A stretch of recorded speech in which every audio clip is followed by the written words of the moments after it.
드디어 EPL의 여름 이적 시장이 끝났습니다. 그리고 토트넘이 막판 데드라인에 추가 영입에 성공했는데요. 바로 웨일즈 출신의 제2의 베일 브레넌 존슨입니다. 그런데 추가 영입을 2명 더 할 수 있었던 비하인드 스토리가 있었다고 합니다. 제가 직전 영상에서 소개해드린 3명의 선수들을 모두 토트넘이 오퍼를 넣었기 때문이죠. 하지만 토트넘의 다이어와 호장군이 2명의 추가 영입 실패에 큰 역할을 했습니다. 오늘 영상에서는 토트넘의 브레넌 존슨 영입 소식 전해드리고요. 다이어와 호장군이 왜 2명의 추가 영입 실패에 영향을 끼쳤는지 이야기해 보겠습니다. 마지막으로 이 이야기 해줘 토트넘 올여름 이적 시장에 대한 총결산을 알기 쉽게 정리해 드릴게요. 자, 우리 손흥민 선수가 확실히 이번 여름에 토트넘 세대 교체의 중심입니다. 토트넘 케인마저 보내며 포스테코글루 휘하에서 이제 젊은 팀으로 변모 중입니다. 토트넘 입단 8년 차인 손흥민이 캡틴 완장을 달고 이 젊은 선수들을 이끌게 되었습니다. 그리고 토트넘의 짠돌이 레비 회장이 베일에 대한 좋은 추억을 살려 큰 베팅을 해주었는데요. 어제 말씀드린 노팅엄의 브레넌 존슨에게 레비 회장이 마감일 베팅에 성공했습니다. 당초에 840억가량으로 평가되던 이적료에서 살짝 깎았는데요. 780억 수준 플러스 알파의 옵션으로 6년의 장기 계약을 했다고 합니다. 아마 추가 옵션을 더하면 비슷한 수준이 될 거라고 생각은 하는데 레비가 역시나 깎긴 깎네요. 브레넌 존슨은 아마 여러분들이 답답하셨던 클루셉스키의 스피드를 보완할 자원입니다. 공격진 전 지역에서 뛸 수 있지만 일단은 올 시즌은 우측면에서 셉세비와 경쟁할 가능성이 높은데요. 이게 스피드가 웨일즈 출신들처럼 엄청 빠른 선수입니다. 토트넘의 레전드인 가레스 베일과 닮은 선수인데요. 가레스 베일의 최고 시속이 얼만 줄 아시나요? 시속 36.9km입니다. 이는 음바페의 시속인 36km보다 빠른 수준입니다.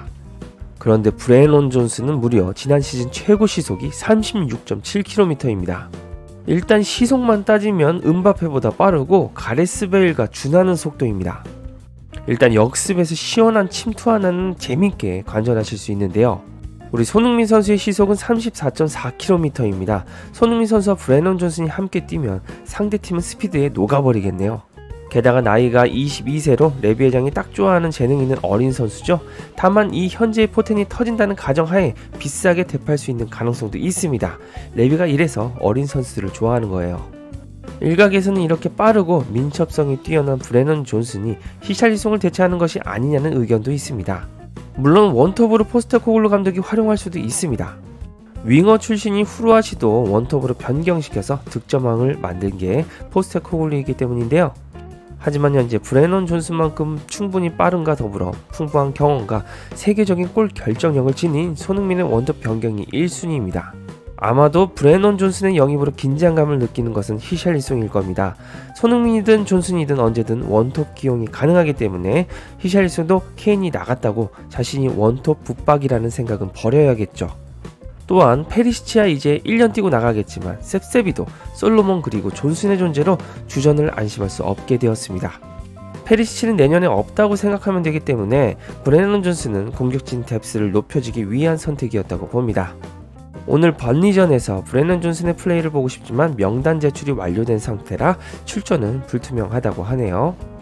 토트넘의 레비 회장이 제2의 베일의 영입을 확정했지만 사실 그의 행보는 더 놀라웠습니다.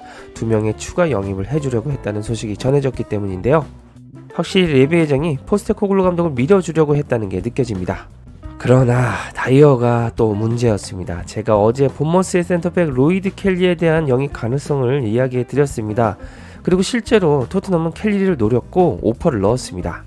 좌측 윙백에서 센터백으로 포지션을 변경한 켈리는 공격적인 재능을 겸비한 센터백입니다. 때문에 윙백도 가능한 멀티플레이어죠. 키 190cm에 78kg 수준급 피지컬을 지닌 잉글랜드 출신의 수비수입니다. 현재 로메로와 반더벤과 비슷한 수준에서 경쟁할 만한 자원이 없습니다. 좌발 센터백 켈리가 들어온다면 적어도 반더벤의 로테이션 자원으로 충분히 활용할 수 있었는데요. 게다가 이적료도 260억 수준으로 큰 부담은 없었습니다. 하지만 토트넘의 오퍼를 본머스가 거절했습니다. 아마도 다이어를 포함시킨 딜이었을 가능성이 높지만 본머스가 켈리를 긴급히 대체할 자원은 아니라고 판단했나 봅니다. 아니 다이어가 EPL에서 9년을 뛰었는데 본모스에게 빠꾸를 먹었네요. 9년 짬밥에 어느정도 EPL 중하위권 선발 선수들 평균치 능력치만 있었어도 본모스는 수락했을 겁니다. 아이고 다이어는 그렇다 치고 호이비에르의 이례적인 행보가 포스테코글루 감독을 당황시켰습니다. 호이비에르는 철강왕이라는 별명을 달고 토트넘의 붙박이 주전으로 뛰었던 수비형 미드필더입니다. 하지만 공격 축구를 지향하는 포스테코글루 감독은 호이비에르의 전진성 결여로 전술적으로 부합하지 않는다는 판단을 내렸죠. 때문에 현재는 비스마와 사르를 계속 우선적으로 기용하고 있습니다. 사실 근데 이 이야기는 부임 초기부터 나왔고 호이비에르의 여름 이적을 위한 포석이기도 했습니다. 그래서 포스테코글루는 토트넘 부임부터 계속 팬이라고 설파했던 첼시의 갤러거 영입을 노렸습니다. 실제로 이적 시장 막판에 토트넘은 갤러거의 영입을 준비했습니다. 그러면서 호이비에르의 매각도 동시에 진행했는데요.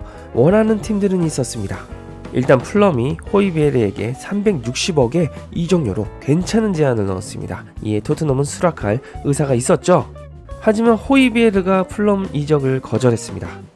본인이 풀럼급은 아니라고 판단했던 모양인데 인정은 합니다. 또한 아틀레티코는 호이비에르에게 구매 옵션이 포함된 임대를 제안했지만 완전 이적을 원하는 토트넘이 회의적이었습니다. 터키 갈라타사라이의 제안도 호이비에르는 원하지 않았던 것으로 보입니다. 결국은 호이비에르의 거절 행보로 포스테코글루 감독은 갤러거를 품지 못했습니다. 첼시 성골인 갤러거도 팀에 잔류하면서 나중에 첼시의 캡틴이 되고 싶다는 둥 희망찬 연설을 했지만 사실 그럴 실력이 있는지 의문이 든 게 사실이었는데요. 때문에 첼시 측에서도 이적료만 충분히 쥐어준다면 매각 의사가 있었던 것으로 보입니다. 제 개인적으로는 호이비에르의 능력이 충분히 쓰일 곳이 있다고 판단은 되지만 포스테코글루가 열망했던 갤러거 영입 실패에 호이비에르가 큰 관여를 해버려서 향후 출전에도 영향은 있을 것 같습니다. 이제 토트넘 여름 이적 시장을 정리하면서 캡틴 손흥민 이야기를 함께 해보겠습니다. 토트넘의 여름 이적 시장 신입생들입니다. 비카리어 골키퍼 2천만 유로 그리고 제임스 메디슨을 4,630만 유로로 영입했습니다. 이 둘의 영입은 일단 성공적입니다. 마노루 솔로몬은 FA로 영입하면서 모우라 이타를 완벽하게 메꿨다는 평가입니다. 센터백 반더벤을 4천만 유로로 영입했고 엔지의 전술에 완벽히 부합한다는 평가입니다. 유망주 필립스와 벨리즈를 230만 유로, 1,400만 유로로 영입했습니다. 그리고 이적 시장 마감일에 노팅엄의 브레넌 존슨을 5,500만 유로, 가장 많은 이적료로 영입에 성공했습니다. 활약은 이제 지켜봐야겠죠. 방출이 너무 허약했습니다. 해리 윙크스를 레스터에 1,160만 유로에 보낸 건 좋았습니다.